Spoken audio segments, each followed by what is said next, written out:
What's up, Dolphins? I am Travis Wingfield, and I'm joined today by Matt Winston. Matt, thanks for joining us today. Thanks for having me. We're talking about the draft process, the combine, the whole rigmarole here. And I want to go ahead and just start with, what's your title and role with the Miami Dolphins? I'm the Assistant Director of College Scouting. Assistant Director of College Scouting. So what is your specific focus? And I guess college, but is there a certain region that you really focus on? Yeah, I live in Dallas, Texas, and I handle most of the SEC West, so Alabama, kind of all the way out to the West Coast. SEC, it just matters more down there, right? A little bit. That's how it goes. So that's what they tell me. Yeah. How would you describe your job to someone that has no idea what the heck you do? It's part evaluator, part investigative reporter a little bit in terms of just, because we have to dive into the background, into the personalities of kind of what makes these guys tick, and then there's also the evaluation piece of trying to figure out who can actually play at the NFL level. And so we're going to talk about a few players with you today. And let's go back to 2016, I think is our furthest guy back on our list here, and Xavien Howard, and kind of the process of getting to know him at Baylor. What was the first thing that really stood out to you about Xavien Howard in college? First thing that stood out, and it still stands out about Xavien, is just his ball skills. Just his ability to find the ball. It's very rare for a player at his position to be able to track and finish like he does. You mentioned the investigative side of things and kind of getting to know these guys and their background. What kind of stood out about X in terms of the behind the scenes and the makeup and the character of what kind of guy he was? Just getting to know X was just how much he cared about the game, how much work he really put into studying and preparing at the college level, because if they're already doing it at the college level, it's probably going to translate to our level. I remember we brought him down on a 30 visit to our facility, and we had some players in the spring working out during OTAs. And he immediately recognized a few of them. They didn't have uniforms on or anything, but he recognized them from Big 12 play, knew who they were, and these weren't like frontline players either. They were more practice squad guys, and he knew exactly who they were. And I knew he would be a professional just from one of those little tidbits, to go along with the rest of his character profile. This just made him a good pro. Was there one thing that stood out about him that you said, this guy is a Miami Dolphin, we have to go get him? I just think at that position you're always looking for playmakers, and his ability to find the ball and play the ball and finish on the ball was just rare. You talk about playmakers. He was 2016 last year. We got another one of those guys in Jevon Holland. He made a bunch of plays this year for the Dolphins. What stood out about Jevon Holland for you guys? The first exposure I remember having with Javon was actually during a sophomore season. Really wasn't even there to scout him in particular. But Javon kept making plays on defense, on special teams. The kind of guy that had you checking your roster just to make sure he wasn't draft eligible. But it was a great first impression, and it was something that kind of stuck with me through the rest of the process. What did you kind of notice about him and your kind of background research on him going into the draft after an opt-out year where he didn't play in 2020? Right. His ability to show up to pro day, he had gained muscle. I think he had gained some speed too.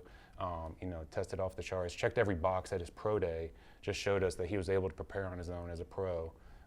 And I think you kind of just saw that transfer over to the field, and he kind of hit the ground running as a rookie and was super productive. He was a guy that his father was a CFL star, and he understood the workout that was required for a player to make it to this level. Did you guys kind of recognize in him pretty early on, like, this guy is wired the right way? Javon was easy because, he's a pleasure to work with whenever you get guys that, from the first source you talk to, is just gushing about him.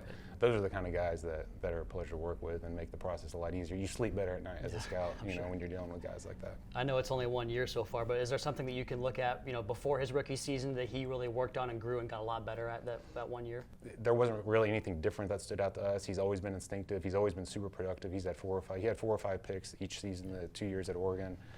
So for him to come in and hit the ground running like it did, it wasn't that surprising. Like I said, he's a guy that makes it easy to sleep at night as a scout because you kind of know what you're getting. Yeah, exactly. And I think probably some of those same things could be said about his running mate there, and Brandon Jones, who was drafted a year earlier in the 3rd round out of Texas. Yep. There was a bunch of stories about some of the ways that he prepared for the draft that year because he couldn't work out at the combine. Can you tell us about that at all in terms of asking for everyone's playbook and getting himself mentally right when he couldn't be on the field physically? Yeah, that's kind of something we found out a little bit after the fact that he was kind of doing on his own, but that doesn't surprise me either because he was always well thought of at Texas. Again, just like Javon, you're drafting a professional already. They're not going to have to come to the NFL and turn into a professional. They're already professionals before they leave college. Did you get a pretty good sense of his versatility? Because we see him play down in the box, in the post, like you mentioned, the slot. He plays all over the place. Did you kind of see that right away at Texas? Yeah, at Texas, he was able to play some of the star nickel position there.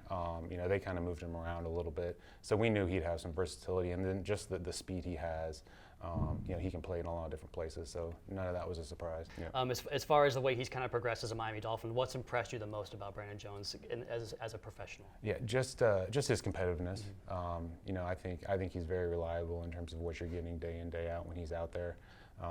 you know you're going to get some sort of explosive play, and you know he's got a little niche now rushing the passer in terms of some of those exotic packages that they put together on defense, and just really being a force in and around the line of scrimmage, I think is really kind of where he stood out to me. Now we're going to go to the undrafted guy, Nik Needham, and you know he's made a nice career for himself here, kind of growing from a guy that was on a practice squad to grow all the way up to a big time contributor last year. Right. What was the process of kind of uncovering a guy like that in the undrafted realm to find out if he was a fit for the Miami Dolphins? We had targeted him as one of our top potential undrafted guys, and you know when it came to that time, and you know he was still there and had not been drafted, you know we thought you know he'd be the perfect type of kid to go after, and maybe he makes a practice squad and then develops from there, and you know that's kind of what's happened for him, and now he's playing an integral role on the defense. What's a physical trait that really stood out to him down there at was it Texas El Paso? Yeah. What stood out to him down there physically? Really, just the first thing that kind of stood out was just he's a very controlled player. You know, he was never stressed. He didn't maybe have the high-end, high-weight speed that some of these other corners had or possessed, but he was always instinctive, always in the right place, and I think that's kind of translated over to the game on Sunday as well, where he anticipates well, and then he finishes on the ball. So you talk about a guy undrafted. Obviously, there's some growth that has to happen for every player, but undrafted, I think, probably has a little more of that. What's an area you've seen him really grow and improve in throughout his pro career? Yeah, I think it's physicality. You know, it's always a transition for these guys coming from the college game, even at corner. And playing inside there, you know, there's a lot more physicality than playing out on the perimeter.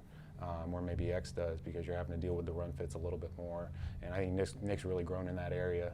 And obviously the coaching staff does a great job emphasizing all those things. And Nick's really taken to that, and he's really grown.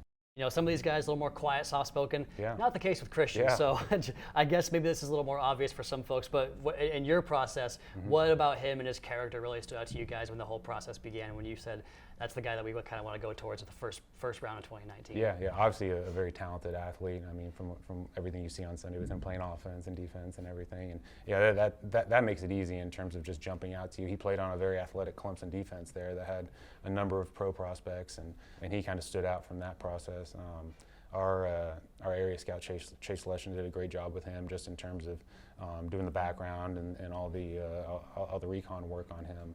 Another high character kid. I mean, that's the kind of, I mean, you see a trend here in terms of just high character guys that end up turning into good players, and it's no different with Christian. Because that was a deep defensive tackle class. What were some of the deciding factors to go towards Christian? Really just the athletic ability, first of all, the ability to develop as a pass rusher, his versatility, you know, because he's so athletic, you can line him up in a number of different spots along the defensive line. Those were the main contributing factors for him. What are some improvements that he's made in his career that maybe you guys weren't expecting right away, but you've seen him kind of grow and get better in those areas? Yeah, just his ability to change the line of scrimmage. And I think he made a big jump this year, just in terms of being more of a physical presence. And I think he was much more disruptive in terms of making plays behind the line of scrimmage. All right, Matt Winston, Miami Dolphins. Appreciate your time today, Matt. Thanks a lot. Appreciate it.